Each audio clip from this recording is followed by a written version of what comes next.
In Nigeria, the President, Bola Tinubu, will on Monday swear in the new ministers who have just been assigned their portfolios, according to a statement by the Office of the Secretary to the Government of the Federation. The ceremony will take place in the conference room of the State House at 10 a.m. William Bassi is the Director of Information in the Office of the Secretary to the Government of the Federation. He signed that statement saying the ministers are to come with 2 guests each. Now we have joining us live Segun Shokpiton. He is a political analyst. He joins us to discuss this further. Thank you very much for your time, Segun. President Bola Tinubu, like you heard, on Monday will be swearing in the new ministers who have just been assigned their portfolios. Nigerians waited forever for these portfolios to be assigned.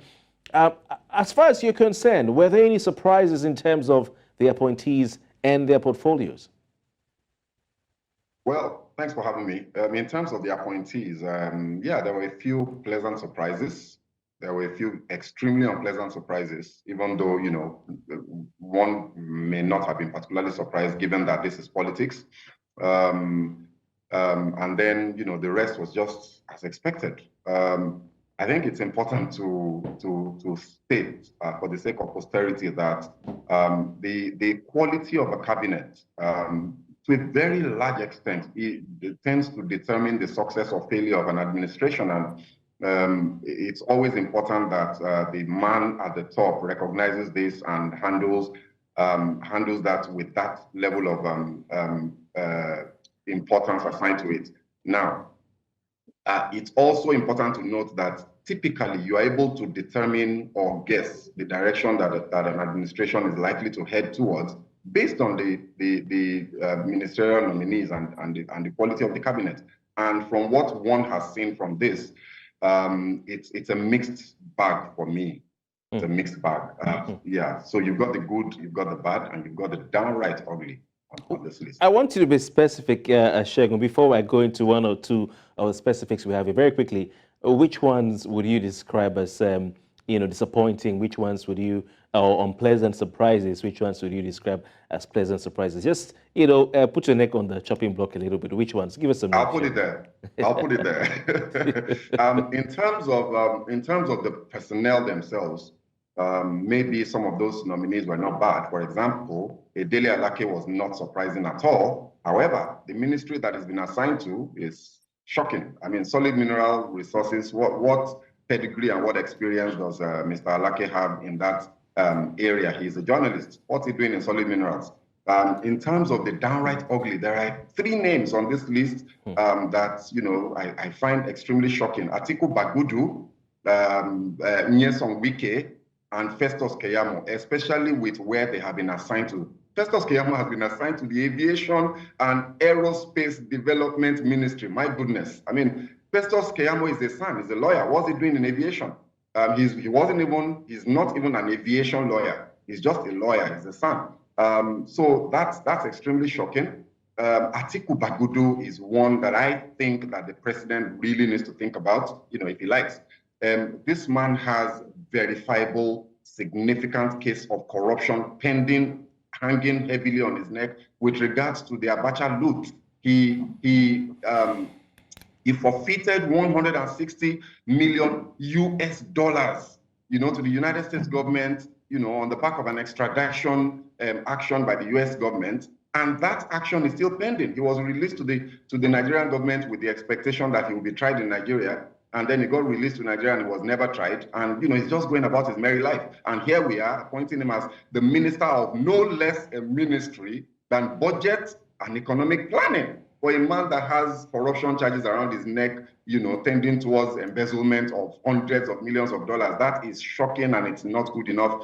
I will strongly suggest to the president, if he wants to be taken seriously by the international community that he's so much desirous of pleasing, he needs to fix that.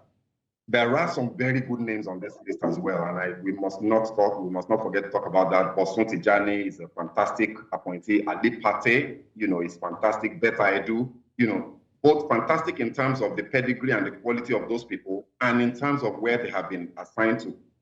Beta Edu, humanitarian affairs, we've all read how she has been as a social crusader.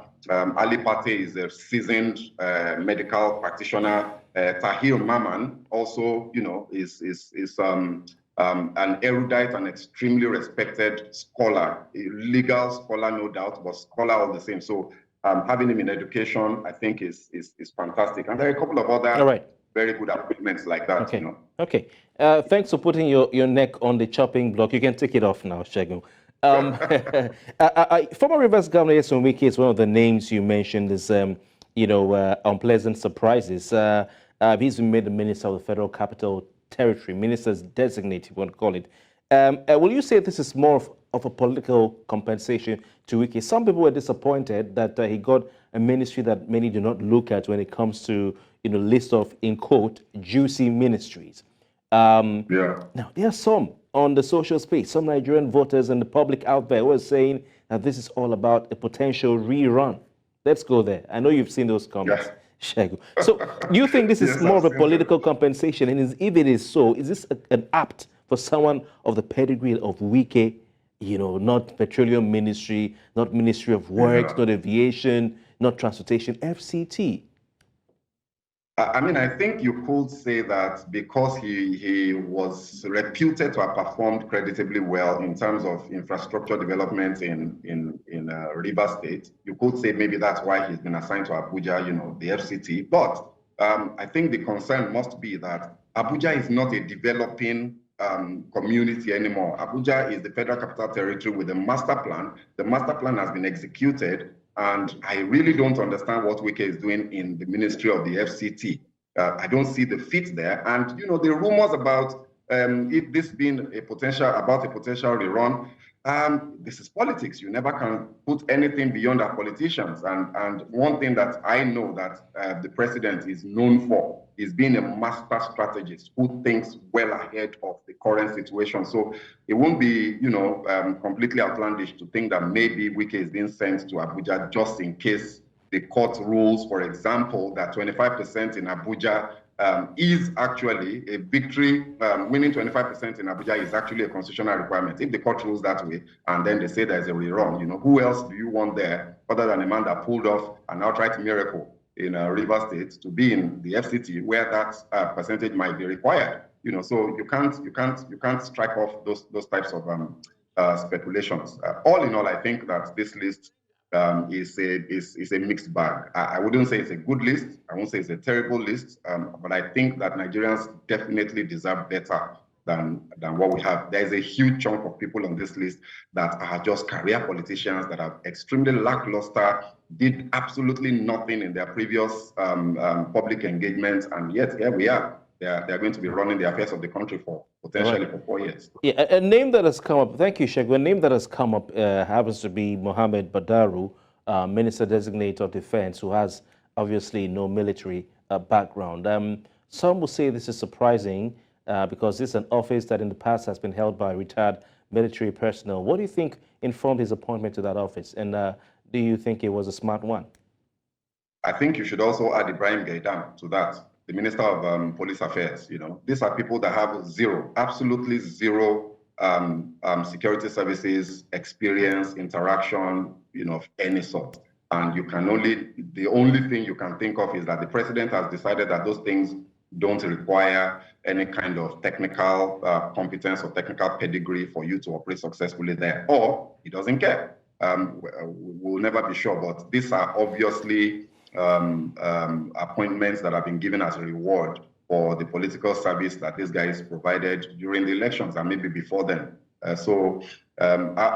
One can't be surprised about this. This is politics, like we all keep saying, and you will always find these types of things. For me, I think it's also important to note that what this cabinet, what this list of ministers and the portfolios they've been assigned to says to me as a person is that it's business as usual. We need to manage our expectations with regards to the outcomes that we will achieve as a country from this particular administration. If you look at how the president has gone about assigning portfolios to people, and even the people that he has appointed, it's not going to be pretty, in my opinion, going forward. Segun Shokpito, thank you very much for your time and expert analysis as always.